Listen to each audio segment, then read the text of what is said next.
Walang pinipiling edad para makamit ang tagumpay. Anumang pangarap, maaaring matupad basta't pursigido ka sa buhay. Kumbaga, it's never too late to fulfill a dream. Never, never. Even if you're 50, 60, go for it. Ako, Oo. Then you can turn around like that, but Anong turn around? like, turn around. No. You make it. Alamin ang sikreto ng tagumpay sa buhay at silipin ang magandang bahay ng co-designer ng Y2 Hotels na si Tessa Alindogan. Ito ang powerhouse ng sikat at stylish interior designer na si Tessa Alindogan. May lawak itong 875 square meters at mismong siya ang nagdisenyo nito. Modern retro, neoclassic European ang tema nito. Yung foyer ng bahay, laging yun yung nagsiset ng tone ng buong bahay. Yes. At dito parang, pagkita ko pa lang dito, mukhang black and white ang bahay mo na merong mga interesting artifacts or art pieces. Yes. Ito, akunya ito? Ako niya to. Ngayon lang ako nakakita ng akunya na black and white. Yeah, It's normally, always- colorful siya. I told him, Ivan, kailangan ko ng painting na black and white. So, instead, we did. Ang ganda, ang ganda. This used to be white the wall, no? Tapos yung mga pieces mo, talagang piling-pili siya. Yes, but see, when I buy these pieces, I don't have a place in mind where I'm going to put it. So I just buy it and then I decide later on where will I put this.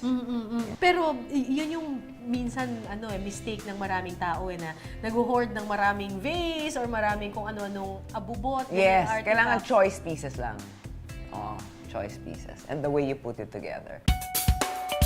Sa kaliwang bahagi naman ng bahay ni Tessa matatagpuan ang hindi lang isa kundi dalawang sala.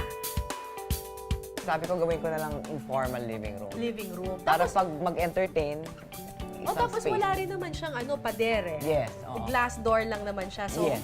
parang isa siyang through and through Yes, na diretso oo. sa Tuloy-tuloy garden. na yan hanggang sa deck, no? Bukod sa maaliwalas itong tingnan, ayon kay Tessa, maganda raw ang ganitong layout ng bahay para mas madaling magkita-kita ang mga tao, lalo na kung may mga salo-salo. Isa lamang sa mga agaw eksena sa sala ni Tessa ang Fortuny lamp na ito mula pa sa Venice, Italy. Yeah, it's also a retro piece, no? Galing. Mid-century modern is like modern pieces like in the 50s. You know? Hindi rin mawawala ang mga obra ng ilan sa mga sikat na pintor sa bahay ni Tessa. Tapos marami kang paintings dito na talagang wow, nakaka-wow. May HR Ocampo ka dito. Oo. Nice. Yeah. Tapos may sketches siya dito. Yes, oo. Yan galing sa parents ko. Oo. Sa bahay nila. Tapos, itong painting naman na ito. Ito, earlier work siya ni Marcel Antonio. Tapos ito, ano naman ito? Ito? Parang mga bato, Decorative, bato-bato. Decorative. Ay, ang pebbles. gaan! Ano Yes. ba to? You think it's heavy, no? Akala ko bato eh. Akala ko bato na may moss or Yeah. something. Decorative lang yan. Oo. Ang lounge chair na ito ay mula pa sa isang sikat na furniture designer sa Paris. Si Piolo Pascual nag-post mismo sa naturang upuan ni Tessa para lang sa isang magazine. Parang iba-iba siya, no? Yung mga upuan dito parang hindi pare-pareho. Ganun. Yeah, oo. Style din Sinadya yun. ko, oo. Sinadya mo yun. Yeah. Kakaiba rin ang isa pang upuan sa sala ni Tessa na mukhang art piece. Spun chair ang tawag dito. The designer's Thomas Heatherwick, and it won an award a few years ago. Talaga? Yeah, you can display it this way, or pwede rin ganyan, and then Ang nauupuan. galing! Tapos, inuupuan siya, tapos umiikot ka. Yes, Uupo ako, yes. ah. Oo. Shucks. Then you can turn around like that, but Anong turn around? like, turn around. No. You'll make it. See? Lumaki ba yung mata ko? Ano ba yun? Pero hindi ako bumagsak. Yeah. So, hindi ka It's talaga well babagsak designed. dito. Hindi. Talagang wala pang bumabagsak dyan. Wala. Ang And galing na it- pagkakadesenyo. It comes in different colors. So. Ang ganda nito. Grabe. Thank you. Para, saan mo ito nakuha? In-order ko to sa lighting supplier ko from abroad. Alam mo, para siyang yung mga nakikita mo sa mga makeup room na, yung mga bulbs na You're gano'n, right. tapos pinagsama-sama The siya makeup ng table. gano'n. May pagka-eccentric naman ang ilan sa mga art pieces ni Tessa dito. Isa na riyan ang frame na ito na may larawan ng isang aso. This one That's is... interesting. Yes, that's from Ubod in Okay. Indonesia. Talaga? Talaga bang ano yan? Totoong dyaryo yan? Yes, and then they painted over it. Tapos, I like your throw pillows. Yes. Kasi parang black lang yung sofa, pero it gives it character. Yes, that's what I mean. You can just change the throw pillows, no? Yeah, before, different yan. Then I changed it na naman recently. So, hindi mo kailangan bumili ng sofa na talagang mamahalin at saka maganda yung disenyo. Kasi pwedeng palit-palitan, pwedeng neutral lang siya, Yes, tapos palit-palitan mo correct. na. Oo. Yung sculpture na yun, ang ganda. Yeah, yung sculpture na yan, kinuha ko yan sa... Saan ba yan? Sa night market ng Bangkok. Ano ba yan? Wood? It's a Made of vine. wood? It's a vine. Vine. Oo. Bata pa lang ay may mata na si Tessa para sa mga magagandang disenyo ng tahanan ng hotel mula sa mga pinapasyalan ng kanyang pamilya. Natutuwa ko pag, nakakakita ko ng kakaibang mga disenyo. I suppose yun ang kinuha mo in college, interior design. No. Actually, long story yan eh. Kasi gusto ko mag-interior design sa college. Pero sabi nung father ko na, you know how they think, no? Because they're kind of traditional na hindi naman masyadong pinag-aaralan ng interior design. Sabi niya, Parang it's talent. It is talent in a way, but you also, I believe so, that you have to parang study it formally. I guess he wanted something more academic, no? Na pag-aralan ko.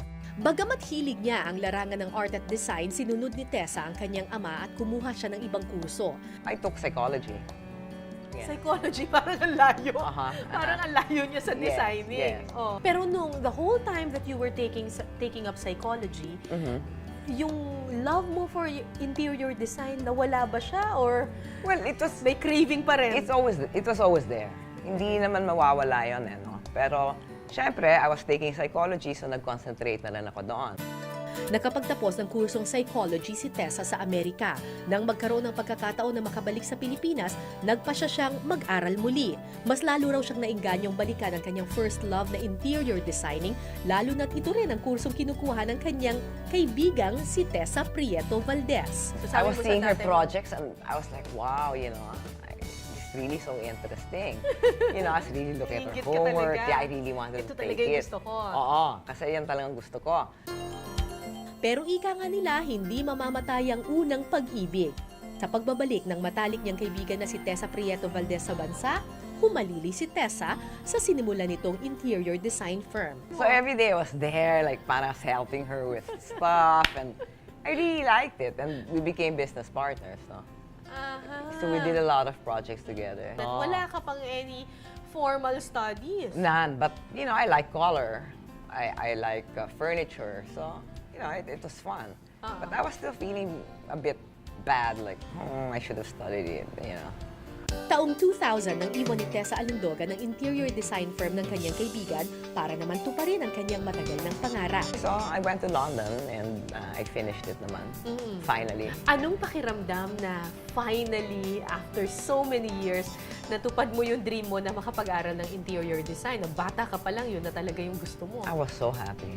Yeah, I was so happy. Finally, yeah. I studied it, and I did well. I graduated second in the class. Wow! Praktikal din ang pagkakadisenyo ni Tessa sa kanyang kwarto kung saan nakatago sa likod ng kama ang kanyang workstation. Ito yung powder room. Pero Yes. ang interesting nitong parang mosaic siya na, ano ba tawag dito? Di ba? Yeah. Diba? It's mosaic. Yeah. Mosaic, diba? tiles. Yeah. Then I just put a figure. Can you see the face?